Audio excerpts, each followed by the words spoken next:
All right, welcome back to another edition of We Rise Fighting Labor podcast. We bring you today's labor news, history, and analysis from the U.S. and around the world. This is a podcast you listen to with your fellow workers organizing on the shop floor. This is a podcast you listen to before walking into your union meeting. As always, I'm Rico Rutia, here with my co-host, Brian Pfeiffer.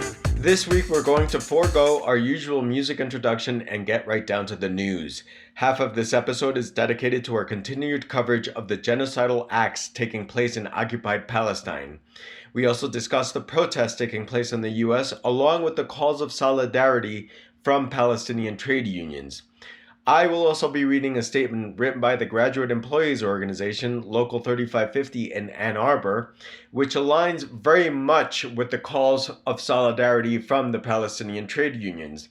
After this report, we will be updating everyone on the auto workers strike, the Kaiser Permanente strike, and the SAG-AFTRA strike. That being said, I'm now turning the microphone over to Brian so we can kick things off. Worldwide protests of millions are reported in the Palestine Chronicle, the Electronic Intifada, and the Pan-African Newswire. Reports have been at least 4,500 massacred by the U.S. and Israel and Gaza, and thousands injured with unimaginable destruction by Zionist and American bombs, including ones that contain white phosphorus. Absolute war crimes by the U.S. and Israeli continue, with the West fully backing Israel's bombing hospitals, schools, groceries, restaurants, water systems, and more. Only 20 trucks have been quote-unquote allowed into Gaza in the past few days, while Palestinians face starvation, loss of electricity, water, medical supplies, and fuel. And Israel is now attacking Lebanon and also the West Bank. The entire Middle East is on the brink of a disaster as the U.S. and Israel rain down death and destruction. The U.S. continues to funnel billions and billions to Israel as working people in the U.S. face vicious austerity, where all those social safety nets after the pandemic are now gone, and student loans kick in, and gentrification runs apace throughout the entire United States. China, Iran, Egypt, Yemen, Cuba, Venezuela, and other nations and organizations such as Hezbollah are issuing statements and engaging in fast-paced diplomatic efforts, among other actions. Here at We Rise Fighting, we discussed the situation and the colonization of Palestine in our last episode, and we are going to continue to discuss the issue in the first section of this episode. In the United States this week, Arab and Muslim youth and students with their allies, that include anti-Zionist Jewish students and workers, are leading a wave of protest across this country. Groups leading these actions include the Palestinian Youth Movement, which is helping to organize school walkouts nationwide, October 25th, this coming week. Many other actions are being planned, including Know Your Rights trainings by the National Lawyers Guild and Palestine Legal and other anti-Zionist organizations. Many pro-Palestinian actions across the U.S. are taking place in cities for the first time. In Wisconsin, a protest at the Oshkosh Defense Corporation took place Saturday, October 21. This company produces military vehicles, some of which are used by Israel. Protests took place in Green Bay and Madison, Wisconsin. October 20th, in Madison, hundreds marched after having a rally at the state capitol down State Street to the UW-Madison and back to the state capitol for another mass rally. And thousands took to the streets today, October 22nd, in Milwaukee, one of the largest pro-Palestinian events in that city's history. National actions continue to take place. This month, they've taken place in Washington, D.C., organized by American Muslims for Palestine and many others. On November 4th, a diverse coalition of pro-Palestinian organizations will rally in March in D.C. For more information, news, and more on these developments, see the El Ara social media and website and wibailoutpeople.org. And many other developments are taking place with workers. Starbucks Workers United sent out on X or Twitter a quote, "Free Palestine" message, and now Starbucks Corporation has threatened legal action for this act of international solidarity. And as Rick discussed last week, there's a whole variety of different actions over the decades of workers shutting down or opposing apartheid in South Africa and also in Israel. We discussed a couple weeks back the Italian dock workers who in 2021 refused to ship and load armaments for Zionist Israel. The World Federation of Trade Unions, which has dozens, if not hundreds, of union affiliates across the world, has issued numerous statements and has started an organizing campaign to reach out to workers to not load or unload ships or make armaments for the massacres that are taking place and the bombing in Palestine. And for historical perspectives, the International Longshore Workers Union, Local 10, and other locals have a rich and deep history of fighting apartheid. And the height of this was 1984, where the docks were shut down in San Francisco and the Bay Area for 11 days, refusing to load ships for apartheid in South Africa. the LWU, and other unions we'll be talking about here on the show soon, such as GO 3550 in Ann Arbor, Michigan, have issued statements denouncing what is taking place in Palestine and the U.S. Israeli occupation, colonization, and apartheid. Many other labor actions are taking place across the U.S. There has been online calls, webinars, and the truthout.org published an article on their website regarding the United Electrical Workers on September 21st at their national convention in Pittsburgh passed a pro-Palestinian, free Palestine resolution.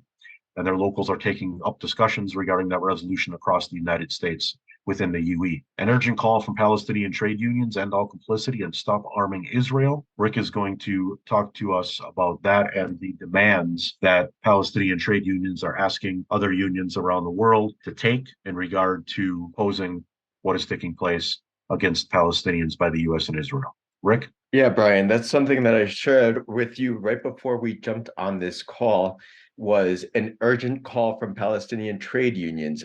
And basically the name of the posting is called End All Complicity, Stop Arming Israel. And I will let our listeners look that up for themselves, or maybe we can post it on our Facebook and Instagram. But I wanted to highlight the parts that I thought were most critical, because this is where we get guidance. This is where we get the call of solidarity from Palestinian trade unions. You know, they gave us 5 bullet points of things that we can do here in the US as organized labor. The first one being to refuse to build weapons destined for Israel. The second one, to refuse to transport weapons to Israel. The third one, to pass motions in their trade unions to this effect. The fourth one, to take action against complicit companies involved in implementing Israel's brutal and illegal siege, especially if they have contracts with your institution. And then the final bullet point, the final call to solidarity from Palestinian trade unions, is to pressure governments to stop all military trade with Israel, and in the case of US, to stop funding it. So there are things that we can do here in the US as trade unionists and people who aren't trade unionists. The call is out there. You know, we have guidance from the Palestinians. So wanted to share that on our podcast, and also wanted to share from GEO, the Graduate Employees Organization, Local 3550 in Ann Arbor, Michigan, as Brian already mentioned. They issued a statement, and I would like to read it verbatim, because I think it's something that other unions should adopt. Other unions should make statements like this. So here we go. Get this. This is verbatim. After the apartheid wall separating Gaza from occupied Palestine land was breached, we've seen unspeakable violence perpetrated indiscriminately against civilians. We grieve the thousands of lives already lost. We are appalled by Israel's most recent aggression in Gaza, flattening whole residential blocks, hospitals, and refugee centers with extensive and targeted bombings, and cutting off Palestinians from basic human rights such as access to electricity, food, and water. On Tuesday, University of Michigan President Santo Ono made a statement on, quote, Mideast violence, unquote, that did not once mention the colossal loss of Palestinian life, not only in this past week, but over the past 70 years. We condemn U of M's statement, which renews its commitment to Israeli partner universities, conveniently ignores the history of Israeli settler colonialism and apartheid in Palestine, and disregards the hardships endured by its own Palestinian students across U of M's 3 campuses, who are undoubtedly affected by these recent events. The violence that comes out of the open-air prison of Gaza is a consequence of the colonial violence that its people have endured for years. All military escalation in Palestine, including the tragic loss of countless Palestinian and Israeli lives, must be understood in the light of this context. For over 70 years, Palestinians have endured ethnic cleansing and a regime of settler colonial apartheid. Hundreds of thousands of Palestinians were brutally, ethnically cleansed and forcibly removed from their homes during the founding of the State of Israel in 1948. 70% of Gaza's population is comprised of those refugees and their descendants. The violence inflicted by Israeli forces on Palestinians has only intensified over the past few years. Israeli forces have killed dozens of Palestinian children in this year alone.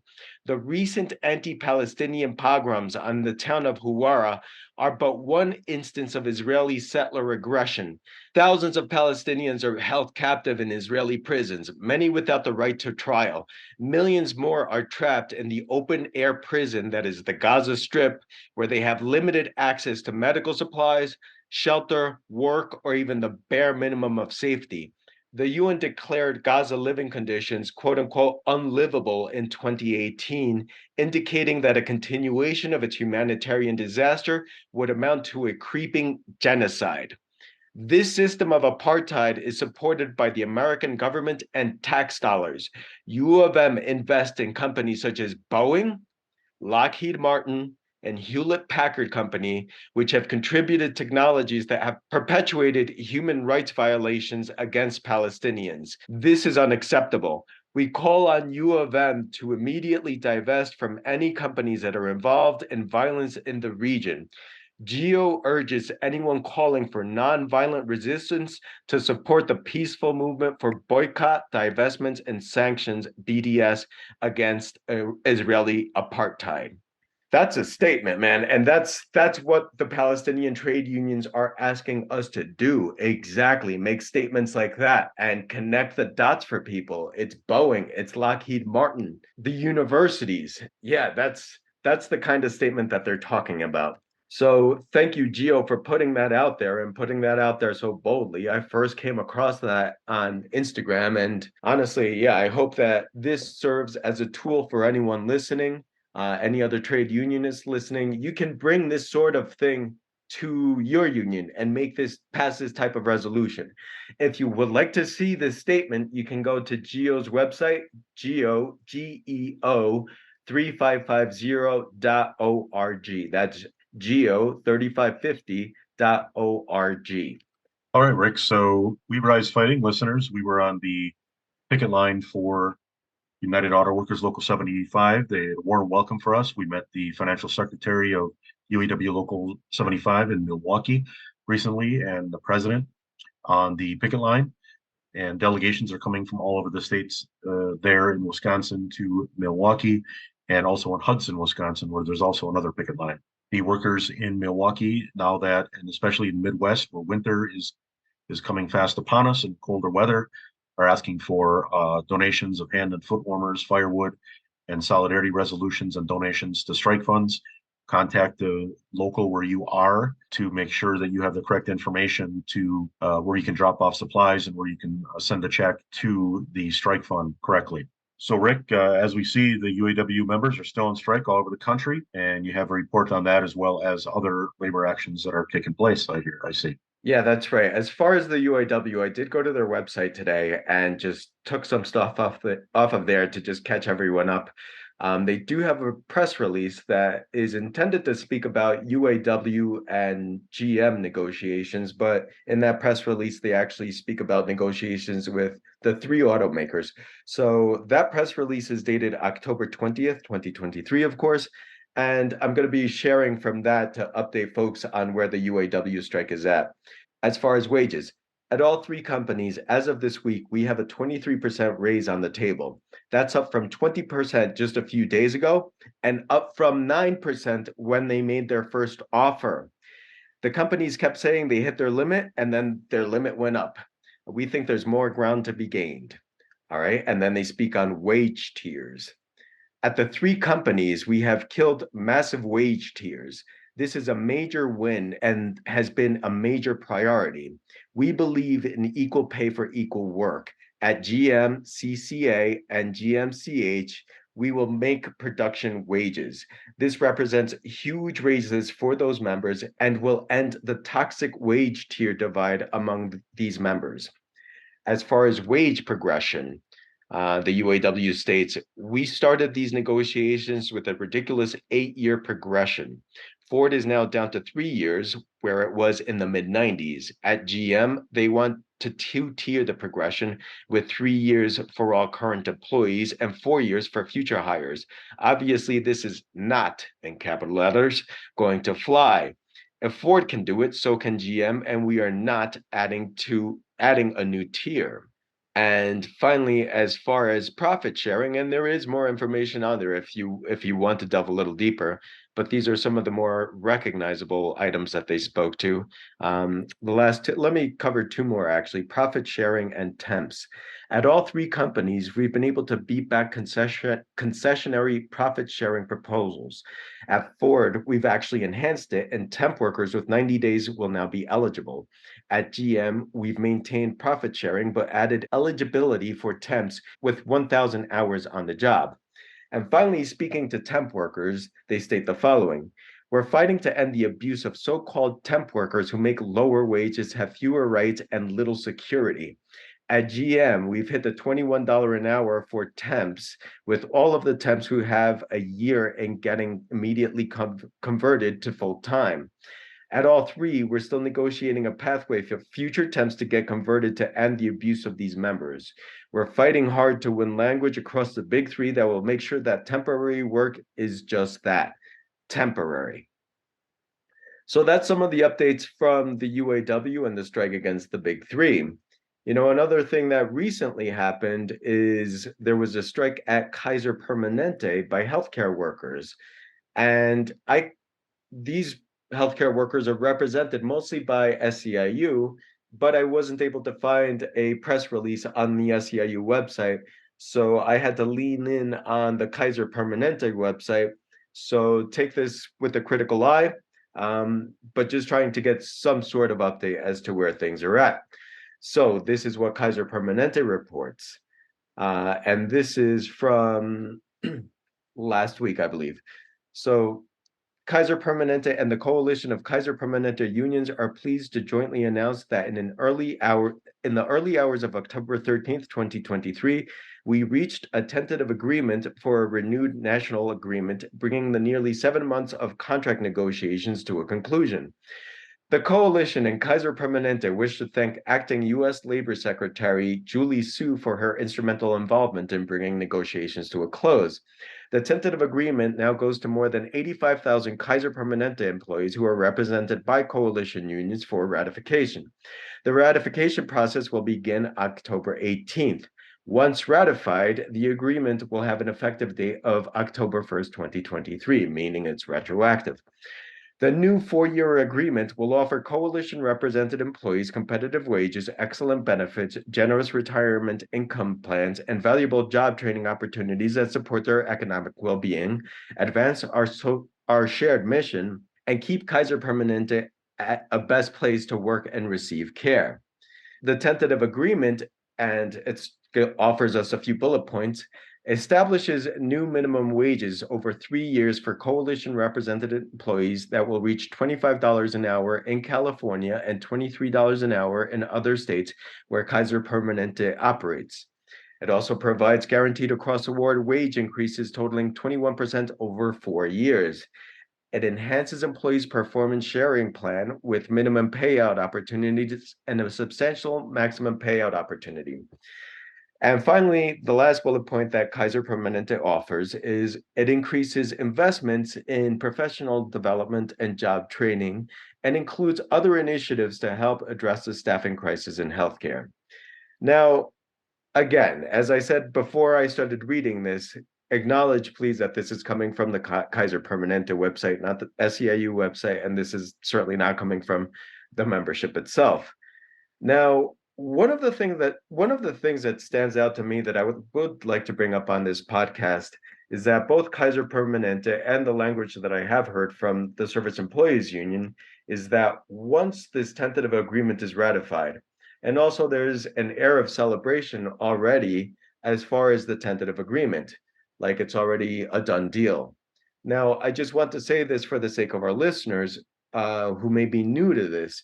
A tentative agreement is exactly that, a tentative agreement, meaning it's not final, meaning it's still up for discussion, meaning it's still up for critique, meaning it can still be renegotiated, meaning you can go back to the table.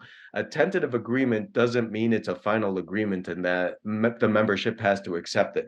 So I'm saying this for the benefit, frankly, of any union member, because this isn't the first time I'm seeing this. A tentative agreement is a proposed agreement, something that can be further discussed democratically by the union's rank and file. So I wanted to put that out there because, again, that's not the first time I'm seeing this. Now, finally, on our agenda for tonight's episode, just wanted to get everyone caught up also with the SAG-AFTRA strike. We haven't been able to give these strikes as much attention as we have usually because we've been lucky enough to interview some really interesting people and people who get us thinking on the show and have a significant amount to contribute to the labor struggle, and because we've been covering Palestine. So just wanted to get everyone caught up with these two strikes and now the SAG-AFTRA strike. So here's where things are at. As of October 21st, SAG-AFTRA had a press release on their website and it reads as follows. Dear fellow members, as we mark the 100th day of our strike, we are pleased to confirm the company executives have asked us to return to the table. Official negotiations will resume on this Tuesday, October 24th. It is clear that the strength and solidarity shown by our members has sent an unmistakable message to the CEOs. As we have repeatedly said, we are ready, willing, and able to engage in a moment's notice to meet and to work across the table to achieve a deal that is worthy of your sacrifice, including this morning, just as our biannual SAG-AFTRA convention is underway. In the coming days, there will likely be a lot of interest and potentially noise surrounding our talks. Do not believe anything you hear until it comes from us. We are focused, we are determined, we will not waver, one day longer, one day stronger, as long as it takes, your TV/theatrical negotiating committee. So that's also reassuring, and we will keep you updated on negotiations as it happens. I did, as I mentioned, go on the SEIU website to see if there was an update on Kaiser Permanente strikes, and there wasn't. The only thing that I did catch was here locally in Denver, SEIU Local 105 did have a list of dates and locations of where members could go and vote on the contract. And I did note that that did not end until this past Friday, October 20th. So that's when they stopped taking votes, as far as I could see on the local 105 SEIU website. So maybe they're still counting the votes or taking the time to review it over the weekend. I don't know, but we will certainly keep you informed on all three strikes and keep the show updated on those three strikes again. So thank you again for listening, everyone. We will be back again next week. If you like our show, if you find the content valuable, insightful at all, please subscribe, like, share, talk about at your union meeting, anything that you can. We do not do commercials. We do not do any of that podcast commercial stuff. This is straight up word of mouth. We do rely on you, on the labor activists, on the union activists, on the people who just get something out of the show to help us spread the word. So please do so. And solidarity and love to all. Have a good night, everyone.